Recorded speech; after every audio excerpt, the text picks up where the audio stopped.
آج کے اس دستار بندی کے اجلاس میں بہت ہی اختصار کے ساتھ دو باتیں آپ حضرات کے گوش گزار کرنی ہے، اور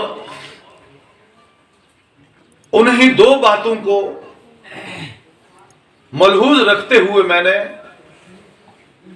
قرآن کریم کی سورہ بقرہ میں سے آیت نمبر 273 کی تلاوت کی، اور ساتھ میں ہی ترمذی شریف کی ایک روایت بھی آپ حضرات کے سامنے پڑھی۔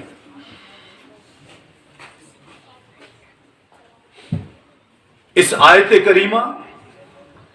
اور حدیث مبارکہ کا تعلق مدرسے کے طلباء سے ہی ہے۔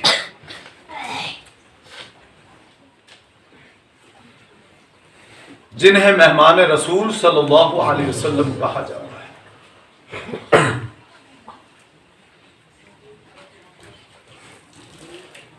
اس میں مختصر طور پر مدرسے کو سمجھنے کے لیے مدرسے کی تاریخ کا سمجھنا بہت ضروری ہے۔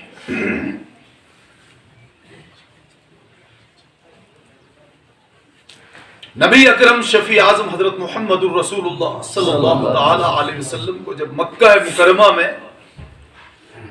کفار و مشرکین کی جانب سے ایذائیں پہنچائی گئی تو آپ صلی اللہ تعالی علیہ وسلم مکہ مکرمہ سے ہجرت فرما کر مدینہ منورہ تشریف لے گئے۔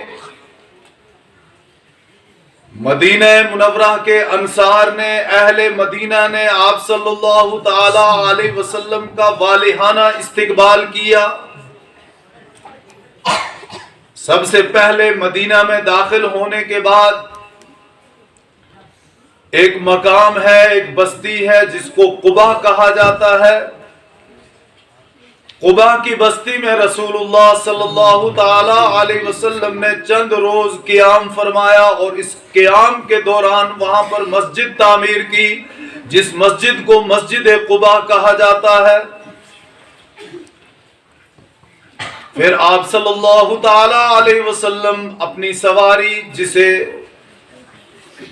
قصوہ کہا جاتا ہے، قصوہ اونٹنی پر سوار ہو کر مدینہ منورہ کی جانب آگے بڑھے۔ ہر ایک صحابی کی یہ چاہت تھی کہ ہمارے گھر نبی علیہ الصلوۃ والتسلیم جلوہ افروز ہوں، لیکن آپ صلی اللہ تعالی علیہ وسلم نے ارشاد فرمایا کہ جہاں میری یہ سواری بیٹھے گی وہاں پر ہی میں قیام کروں گا۔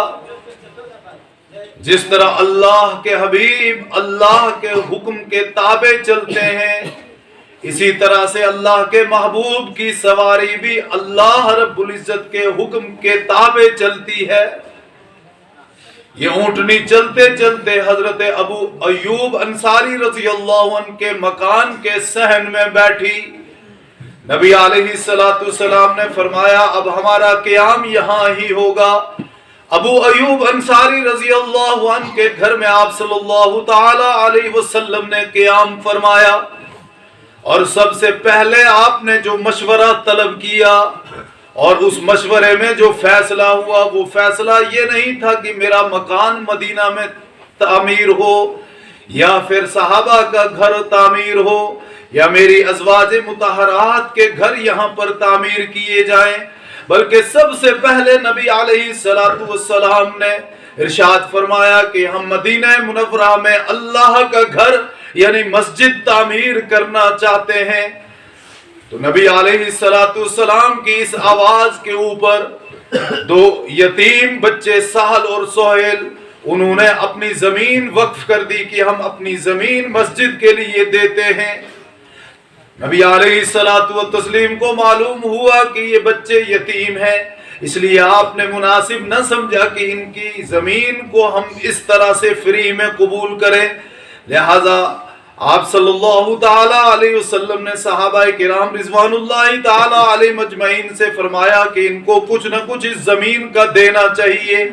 تو حضرت ابو بکر صدیق رضی اللہ عنہ کھڑے ہوئے اور عرض کیا کہ یا رسول اللہ صلی اللہ تعالی علیہ وسلم، میں ان بچوں کو اپنی طرف سے اس مسجد کے لیے جو زمین انہوں نے دی ہے اس زمین کے 10 دینار میں دیتا ہوں۔ ابو بکر صدیق رضی اللہ عنہ نے پہل کی، الاول فالاول، پہلا ہی ہوتا ہے۔ نبی علیہ السلام نے اسی موقع پر ارشاد فرمایا تھا کہ دنیا کے اندر میرے اوپر جس نے بھی کوئی احسان کیا، ہر احسان کرنے والے کے احسان کا بدلہ میں نے چکا دیا، لیکن ابو بکر وہ شخصیت ہے کہ ان کے احسانات کا بدلہ میں نہیں چکا سکا، لہذا ان کے احسانات کا بدلہ میرا رب ہی انہیں آخرت میں عطا فرمائے گا۔ اور نبی علیہ السلام کا فرمان یہ بھی ہے کہ جب کوئی بندہ خیر کا کام کرتا ہے اور اس خیر کے کام میں وہ سبقت لے جاتا ہے، پہل کرتا ہے، آگے بڑھتا ہے، تو پھر جو لوگ اس میں حصہ لیں گے، جو لوگ اس میں اعمال کریں گے، تو جس نے سب سے پہلے حصہ لیا ہے، بعد والے اعمال کرنے والوں کا ثواب ان کو خود بھی پورا ثواب ملے گا، ان کے ثواب میں کوئی کمی نہیں ہوگی، لیکن جس نے سب سے پہلے حصہ لیا ہے اس کو بھی پورا ثواب ملے گا۔ تو حضرت ابو بکر صدیق رضی اللہ عنہ نے مسجد نبوی کی زمین کی جو قیمت تھی وہ 10 دینار کے طور پہ سب سے پہلے ادا کی۔ اس دور میں مسجد نبوی چھوٹی ہوتی تھی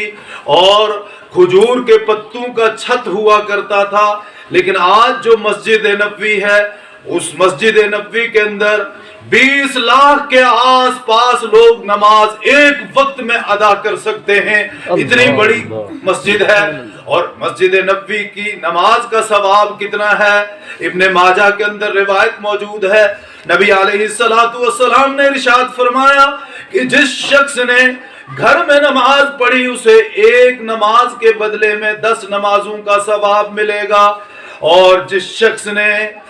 گھر میں باجماعت نماز ادا کی اسے 25 سے 27 نمازوں کا ثواب ملے گا، جس نے محلے کی مسجد میں باجماعت نماز ادا کی اس کو 50 نمازوں کا ثواب ملے گا، اور جس شخص نے جامع مسجد میں نماز باجماعت ادا کی اس کو 500 نمازوں کا ثواب ملے گا،